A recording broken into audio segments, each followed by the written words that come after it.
సమాజంలో మనకంటూ ఒక వ్యక్తి ఆయన గొప్పవాడైనాక మనం అందరం మనవాడు అనుకుంటున్నాం.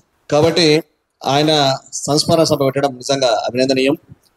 మరి ఆయన నాటిన కోటి మొక్కల మీద ఆయన ఈనాడు కూడా ప్రతిఫలన ఆశించలే. దానికి పూసిన పువ్వు కావచ్చు, పండు కావచ్చు, నా కుటుంబానికి కావాలని దాన్ని చూసిన కల్ప నా కుటుంబానికి ఆయన రాసియాలి. ఆయన నాటిన కోటి మొక్కలతో మన తెలంగాణకి గత ప్రభుత్వాలు 1000 కోట్లు ఖర్చు పెట్టి తెలంగాణకు మణిహారం అని ఏమైంది?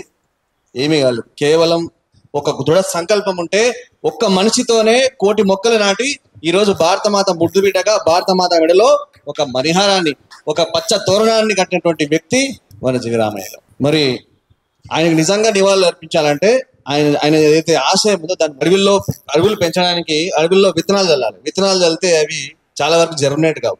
సో దానికోసం అని మట్టితో ఒక ఉండ తయారు చేసి దానిలో ఒక సీడ్ పెట్టి వాటిని ఎండబెట్టిన తర్వాత అవన్నీ తీసుకెళ్లి అడవుల్లో పడేస్తే అవి జర్మినేట్ అవుతాయి.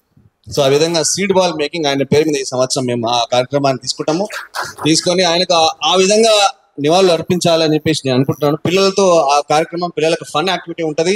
దాంతోపాటు పర్యావరణం అంటే ఏంది, దీనివల్ల ఏమవుతుంది అని చెప్పేసి పిల్లలకు చెప్పే విధంగా ప్రయత్నం చేస్తాను. మరొక మనవి, ఇంతకుముందు విమలకి వచ్చింది, ఆమె ఎజెండాతో వచ్చింది, ఆమె చెప్పి వెళ్ళిపోయింది. కాబట్టి నేను పెద్దలందరికీ చెప్పేది ఏంటంటే ఏదైనా మనం ప్రోగ్రామ్ పెడితే దానికి బైండ్ అయ్యేటువంటి వాళ్ళనే తీసుకురావాలి, వాళ్ళతోనే మాటలు చెప్పించాలి. సో ఈరోజు మన కాశ్మీర్లో జరిగినటువంటి ఉదంతం కూడా అక్కడేం జరిగిందో ఆడు భారతీయుడే, ఇక్కడే ఎవరు చస్తుండో వాడు భారతీయుడు, రెండు కూడా విడదీయరు అని. అటు చంపినోడు భారతీయుడే, ఇక్కడ కూడా చస్తుంది భారతీయుడే.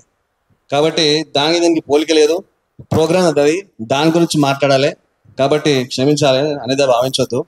నేను హట్ అయినాడు. ఆ రోజు పోలీసులు చనిపోయిన రోజు ఎవరు రాలేదు. వాళ్ళు కూడా మనలాంటి వాళ్ళే. వాళ్ళు కుటుంబాలు వదిలేసి డబ్బులు ఇచ్చేంత మాత్రం ప్రాణాలు వదులుతారు ఎవరైనా? ఎవరు వదలరు. సో ఆ విధంగా రామయ్య గారికి ఈ సంవత్సరం నేను నివాళులు అర్పించాలనుకుంటున్నాను.